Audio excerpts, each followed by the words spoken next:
The story of the Battle of Little Bighorn, often called Custer's Last Stand, has been told and retold from many perspectives. Yet one voice that has remained largely on the fringes of mainstream history is that of the Arikara Scouts, also known as the Ree Scouts. These warriors from the Arikara Nation were not mere bystanders. They played a critical role in the unfolding of the events that would shape the course of this tragic battle, leaving an indelible mark on the American landscape. The Arikara Scouts were a group of highly skilled trackers and fighters, known for their deep knowledge of the land, its trails, and its secrets. Long before they served as scouts for the U.S. Army, their people had lived on the northern plains for centuries, mastering the terrain and building an intimate understanding of the natural world around them. By the time they joined Custer's 7th Cavalry, they had already proven their worth in numerous skirmishes and scouting missions. Their sharp eyes and even sharper instincts made them invaluable to the U.S. Army, which relied heavily on them for gathering intelligence on the movements and positions of the Native American forces they sought to confront. On the days leading up to the infamous battle on June 25, 1876, the Arikara Scouts were tasked with reconnoitering the land ahead of Custer's advance. As they rode through the wild, rolling hills and sprawling plains, they could sense the weight of what was coming. Many of the scouts felt a growing unease, a sense that something monumental was about to occur. According to oral traditions passed down through the generations, several scouts, including the well-known Bloody Knife, reportedly expressed concerns about the unfolding situation.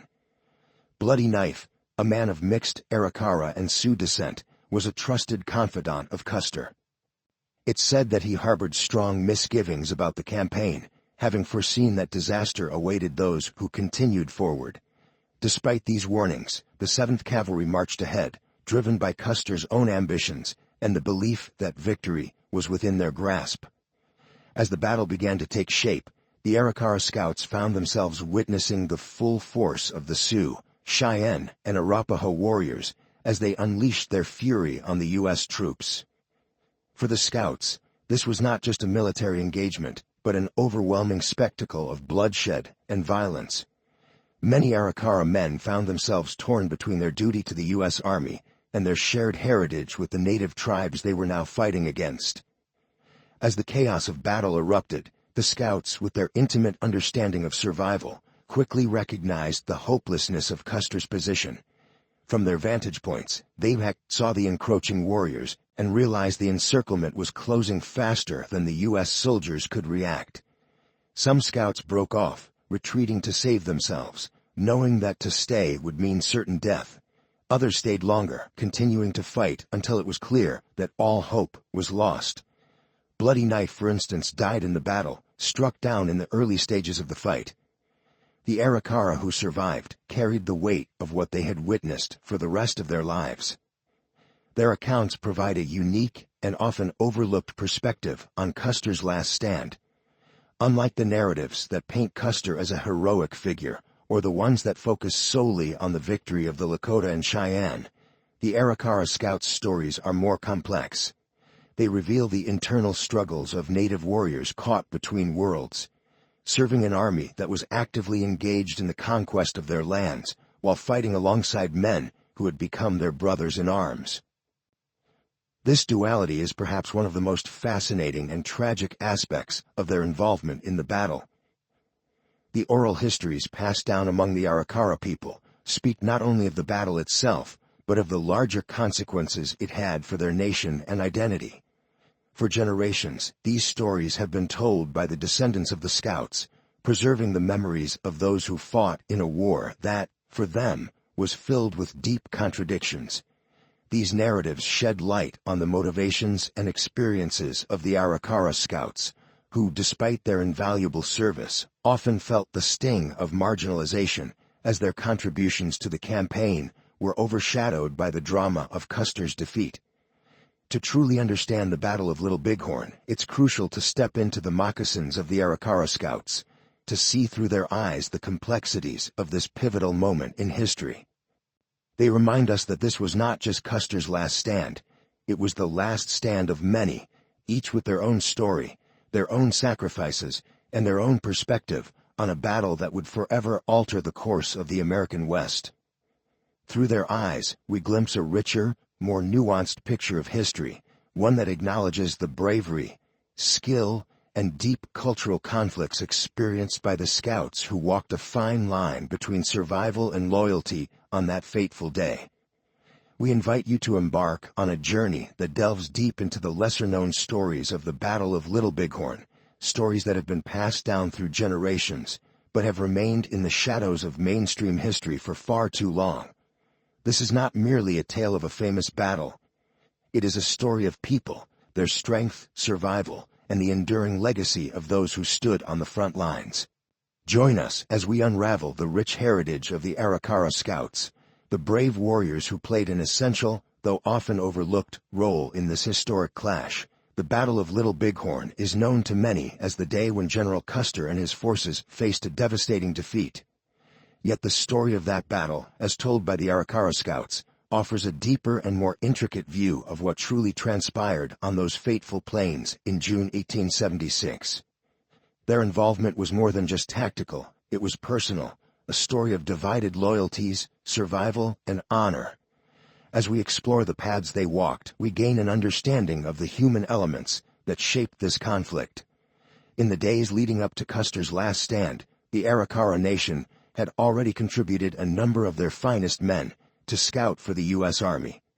These scouts, who possessed a profound knowledge of the land and its secrets, were integral to the Army's strategies. Custer himself acknowledged their invaluable skills and relied on them to help navigate the wild terrain and provide crucial intelligence about the movements of the Lakota, Cheyenne, and Arapaho warriors. One such scout was young Hawk.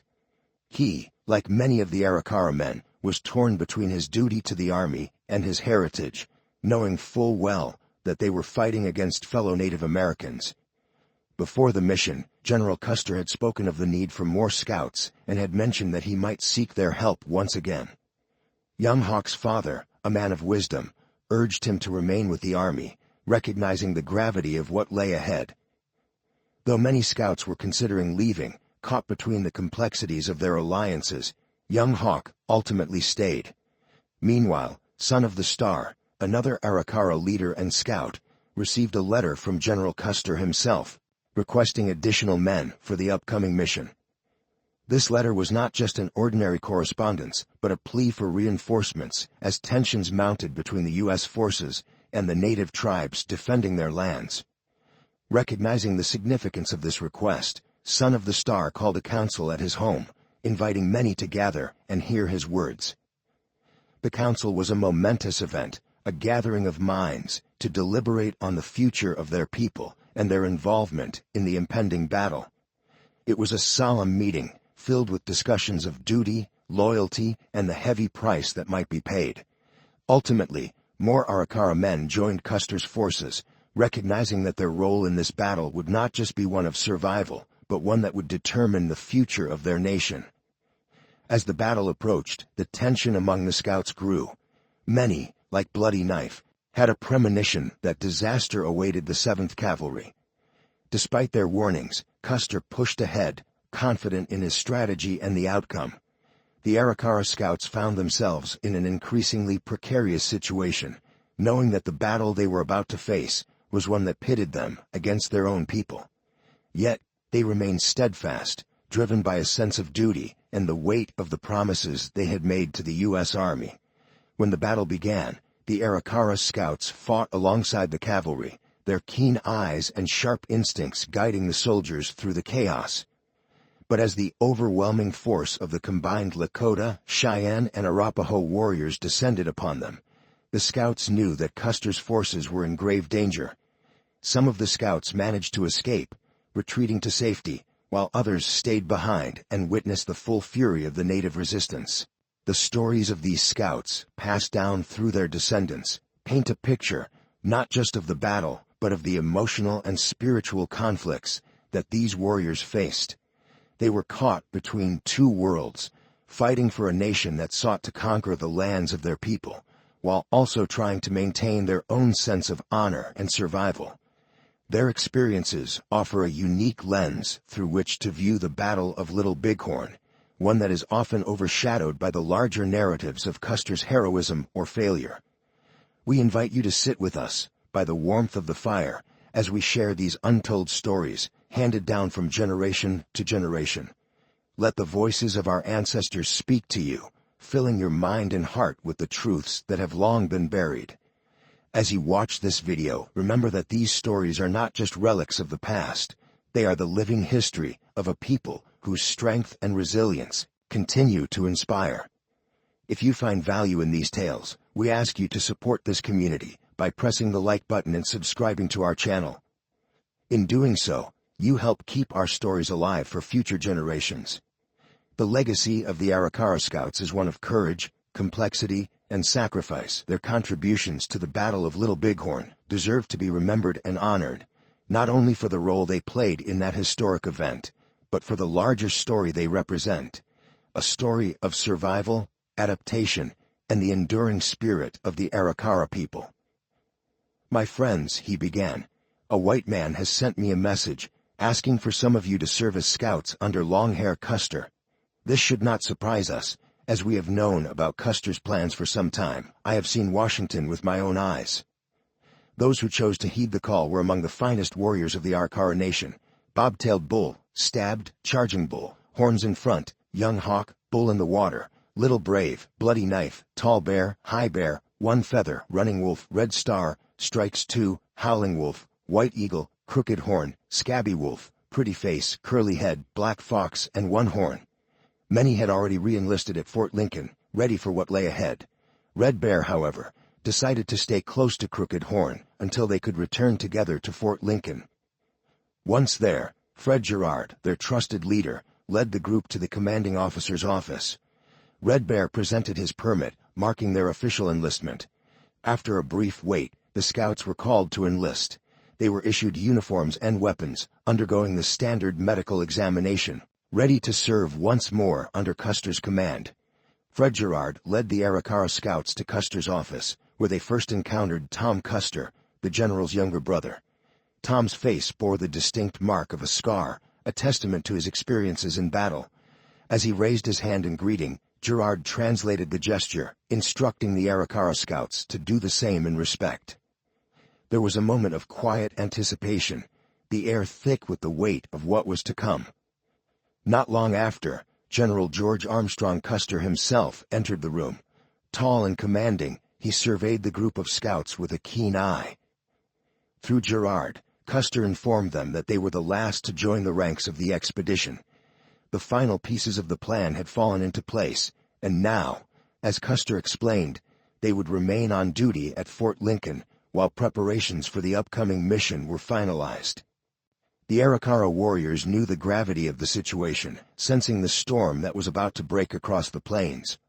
Among the group was Bobtailed Bull, a warrior known for his bravery and nobility of spirit. Custer, who had come to know the Arikara Scouts over the years, had a special regard for Bobtailed Bull. Later, when Custer made camp by the river, Bobtailed Bull and Soldier went to meet him. As the firelight flickered in the evening, Girard translated Custer's words. With sincerity, Custer spoke, "Bobtailed Bull is a kind and noble soul. I'm glad he is with us on this journey." His tone was one of respect and admiration, as he continued, "The road ahead will be hard, but we will face it together, as brothers. I am honored to have him by my side." Custer's words held more than just a personal sentiment. They reflected the depth of his relationship with the Scouts and the vital role they played in his campaigns. He acknowledged Bobtailed Bull, not as a subordinate, but as a fellow warrior, a man of honor who had earned Custer's trust. "I have spoken of him in Washington," Custer said, a gesture that was significant in its own right. To be mentioned in the halls of power meant that Bobtailed Bull's bravery had not gone unnoticed, even by those far removed from the battlefield. As Custer looked out across the camp, the weight of the journey ahead settled upon him. "We will live and fight together, like family, in service to the Great Father's plan," he said, invoking the authority of the government and the unseen powers shaping the events they were about to face. But Custer knew the odds were against them. Reports had already confirmed that the Sioux camps had united, forming a powerful force that stretched across the plains. This was not an enemy to be taken lightly, and Custer emphasized the need for unity and support among all the men, scouts, and soldiers alike.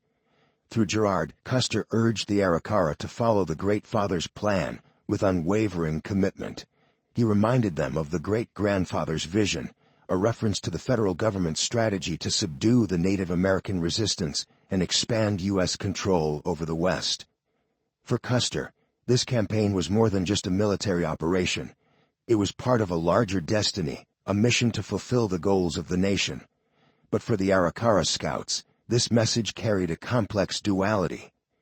They were warriors of their own people, tied to their traditions and lands, and yet here they stood, enlisted in a campaign that sought to conquer fellow Native American tribes. The scouts listened intently as Custer spoke. His words were steeped in both authority and hope, a mixture of determination and the acknowledgement of the peril that lay ahead. For men like Bobtailed Bull, this journey was not just about duty, it was about survival, honor, and the bonds forged between warriors. Custer had earned their respect, but the path they would walk together was fraught with uncertainty.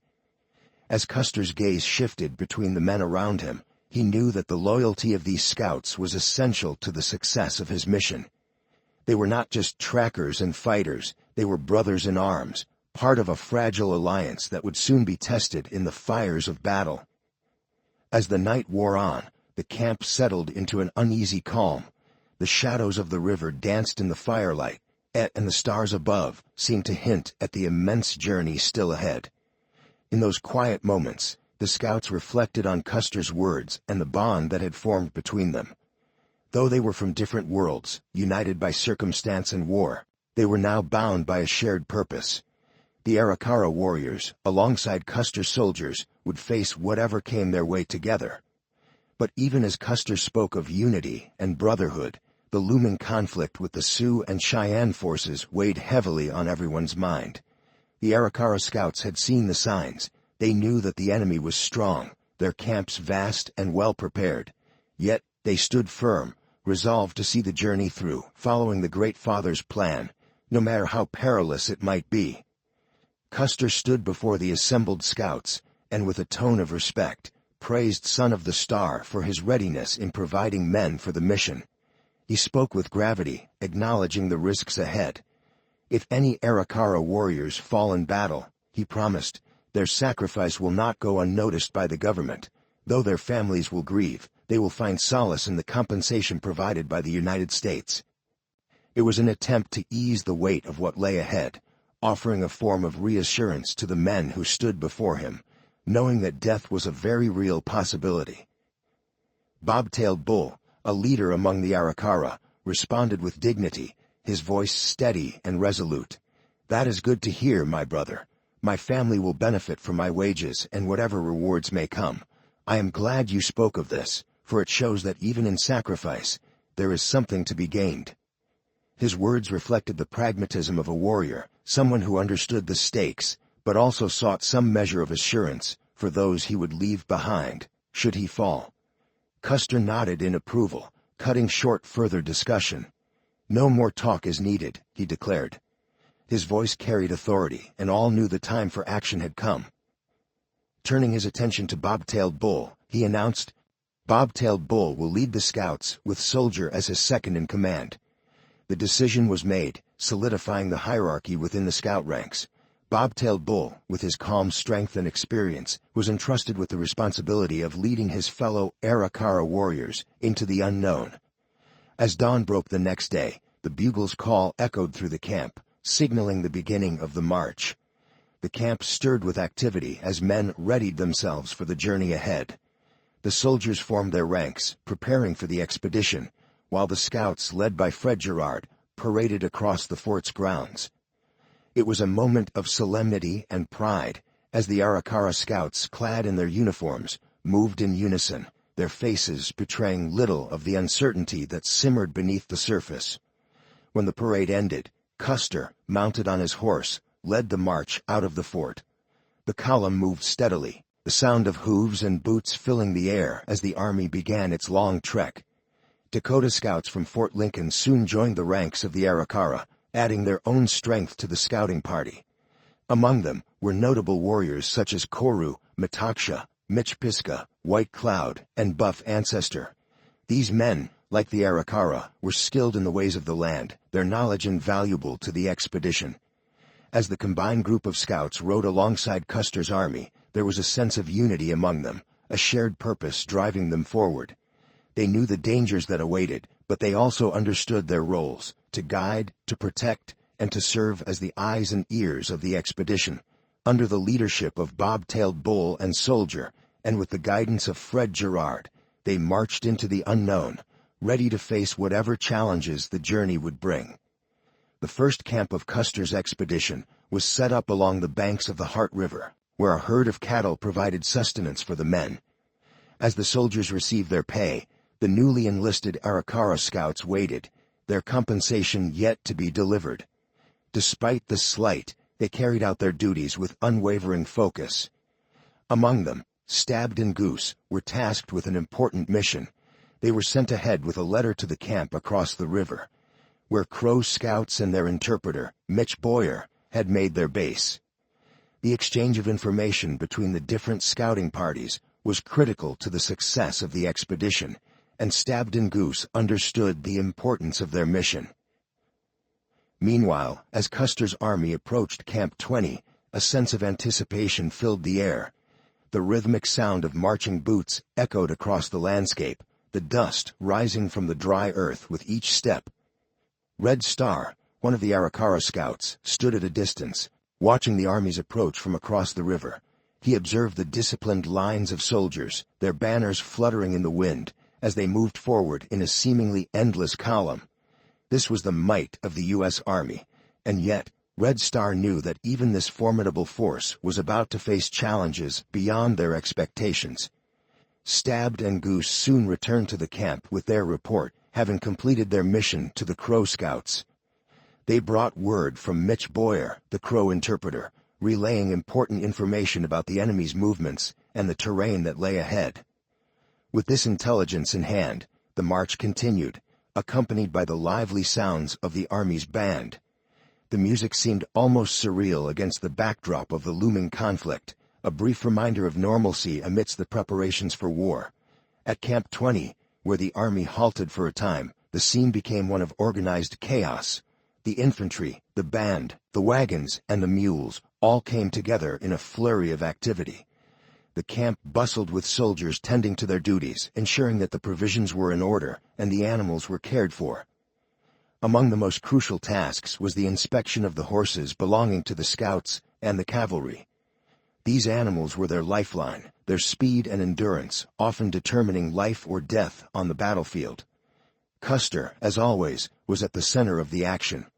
Riding through the camp, he was accompanied by Bloody Knife, one of his most trusted scouts. Bloody Knife, a man of few words, shared a quiet moment with the general as they surveyed the preparations. Turning to the other scouts, Bloody Knife relayed Custer's words with a solemn tone. "The general says we are all marching. Many enemies lie ahead. If we are defeated, we must retreat in small groups." His words carried a heavy weight. The threat they faced was real, and Custer, though confident, was not blind to the dangers that lay ahead.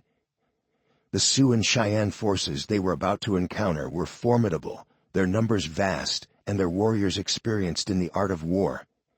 This was no ordinary campaign, and Custer knew that even the best-laid plans could unravel in the chaos of battle. Bloody Knife continued, "Scouts do not run away or return home. If our command breaks up, we will regroup at this camp." The message was clear. No matter what happened, the scouts were expected to remain steadfast. They were not merely auxiliary forces, they were crucial to the success of the mission, and their courage and resilience would be tested in the coming days. For men like Bloody Knife and Bobtailed Bull, this was not just a matter of duty, but of honor. They understood the stakes, not just for themselves, but for their people. As the sun dipped below the horizon, casting long shadows across Camp 20, the mood grew somber. The scouts and soldiers alike knew that they were nearing the heart of enemy territory, and soon the peaceful nights of camp would be replaced by the clamor of battle. Yet they continued their preparations with quiet determination. The campfires flickered in the growing darkness, and the sounds of the band, now muted, drifted away on the wind. In those moments, each man, whether soldier or scout, pondered what the coming days would bring. Though the day had been long and the road ahead uncertain, the unity of the expedition remained strong. Led by Custer, the army and the scouts were bound together by a shared purpose. They would face the enemy as one, each man playing his part in the unfolding drama of the Great Sioux War. For the Arikara scouts, the journey was deeply personal, a test not just of their loyalty to the U.S. Army, but of their own identities as warriors and protectors of their people. The distant notes of the band's music drifted through the air, lifting our spirits as we pressed on. The sight of cannons being brought along added a sense of power and purpose to our march. We soon reached the banks of the Tongue River, where we set up camp for the night. From there, the march led us to a hill that offered a sweeping view of the Elk River below. We descended once more to the Tongue River, where we stumbled upon an abandoned Dakota camp, its eerie silence unsettling. Amidst the remnants of the camp, we made a grim discovery, a soldier's body, long dead and reduced to nothing more than bones. The marks of a brutal death were evident, the body having been beaten until only skeletal remains were left. Custer stood over the scene, gazing at the remains for what seemed like an eternity, his face unreadable. It was a stark reminder of the dangers we faced and of the fates that might await us. Nearby, we found a burial scaffold, its poles adorned with black and red stripes, a sacred marker for a brave warrior's final resting place. The sight stirred something deep within us, a mix of reverence and foreboding. Yet Custer, ever pragmatic and focused on the mission at hand, ordered the scaffold to be dismantled. He called upon Isaiah, a black man who served with the army, to take charge of the task. Under Custer's orders, Isaiah carefully removed the clothing and wrappings from the warrior's body. As the coverings fell away, we noticed a partially healed wound, a testament to a battle fought not long before the man's death. Among the remains, we found various personal items, a handful of small rawhide bags, horn spoons, and moccasins, all of which painted a picture of the warrior's life. The objects, simple yet meaningful, were all that was left to tell his story. Custer had little regard for such relics, his focus remaining on the expedition. Isaiah, under orders, took the warrior's body and disposed of it in the river, the sacred rites of the fallen ignored in the name of expediency. The current carried the remains away, disappearing into the distance as we prepared to continue our march. The next day, we crossed the Tongue River, leaving behind the haunting remains of the Dakota camp. Our journey led us through the rugged, desolate terrain of the Badlands, the landscape as unforgiving as the enemies we knew awaited us. The heat and the rough ground tested both men and horses, but we pressed on, determined to complete our mission. By the time we reached the mouth of the Rosebud River, we were weary, but still resolute. It was here that a steamboat awaited us, a welcome sight amidst the harsh wilderness. The steamboat assisted in transporting the heavy cannons across the mighty Yellowstone River, a crucial step in ensuring our firepower would be ready for the battles to come. With the crossing complete, the camp settled for the night, men and animals resting in preparation for the next leg of the journey. The group waited with tense patience as their scouts ventured further up the river to explore the surrounding terrain. For 2 days, they remained encamped, anticipating the return of their scouts with news of what lay ahead. When the scouts finally returned, their expressions told of important discoveries. They brought news of significant Dakota trails on both sides of the Rosebud River, a clear sign that they were closing in on their enemy. The land, scarred with tracks, spoke of recent movement, evidence of large groups on the move, likely Sioux and Cheyenne. The situation had become more urgent.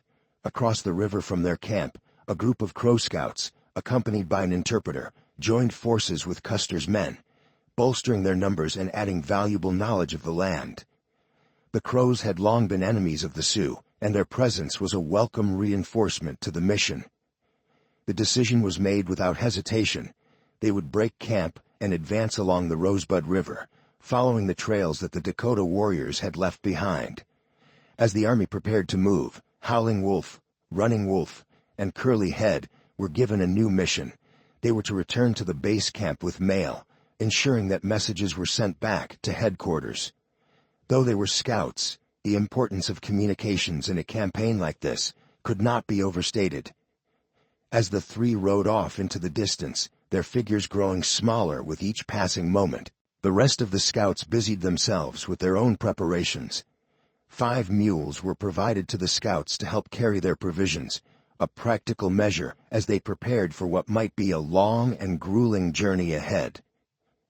The tension in the air was palpable. Everyone knew that a confrontation with the Dakota was imminent. Signs of war were all around them, and the knowledge weighed heavily on the men's minds.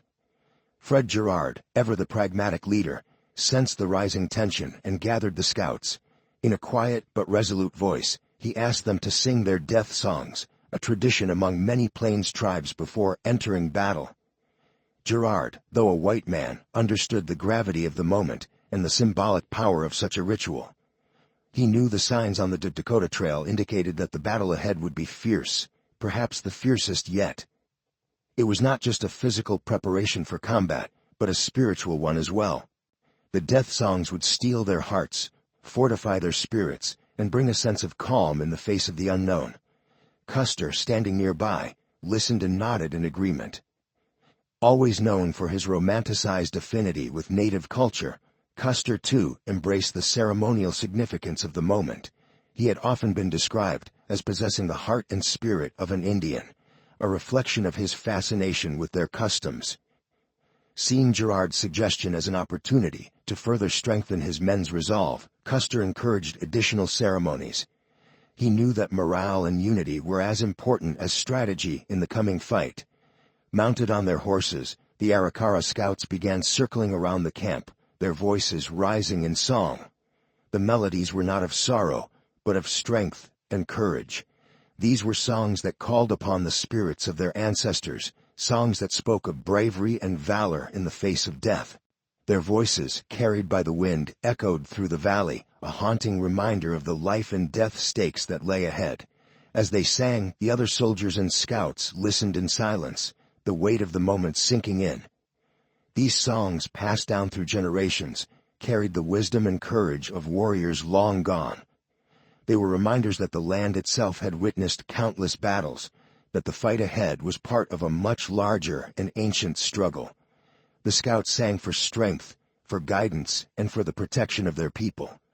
For Custer, the sight of his scouts performing this ritual strengthened his own resolve.